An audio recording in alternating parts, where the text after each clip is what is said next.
20 কাঠায় 1 বিঘে হয়। ও আর ধানের আঁটি 16 পনে 1 কাউন হয়।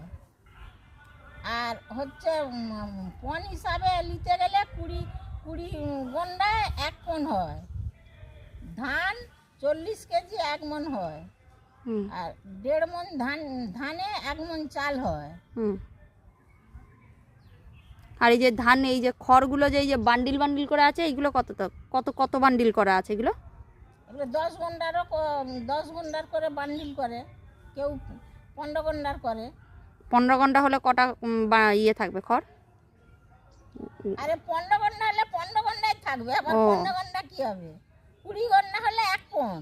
ও, আর 10 ঘন্টা হলে মানে তাহলে হাফ পন হলো।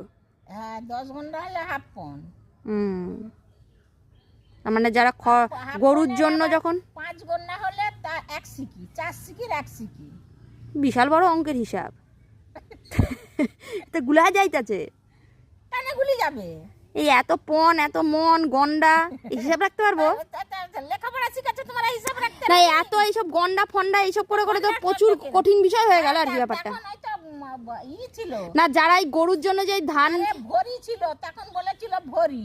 আমরা ভরিটাই জানি। এখন 10 গ্রাম মানে ভরির হিসাবে 10 গ্রাম 12 পয়সা কম আছে, জানো? না এই যে গরুর জন্য যে খড় নিয়ে যাওয়া হয় খাওয়ার সময়, বন্যা ফন্যার আগে যে নিয়ে যায় যাদের খড় ডুবে যায়, তখন এই পন হিসাবে নিয়ে যায়। তখন কখন এই পন হিসাবেই নেয় নাকি না গন্ডা হিসাবে নেয়?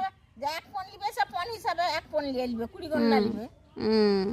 আর যে 1 কাঙল নিবে সে 16 পন নিবে। কত করে দাম হয় তখন? এই খড়ের দাম তো তখন বাড়িয়ে দেয় সব। যেমন দাম হবে তেমন কাউন হিসাবে হবে। তখন 1 পন খড় কত করে তুমি বিক্রি করেছিলে? এখন যেমন হচ্ছে এখন কিরম 30 টাকা দাম পন বিক্রি করছে। 1 পন খড়? 30 টাকা পন হলে 16 পনে 1 কাউন। এবার কত হবে হিসাব করো। পারলাম না।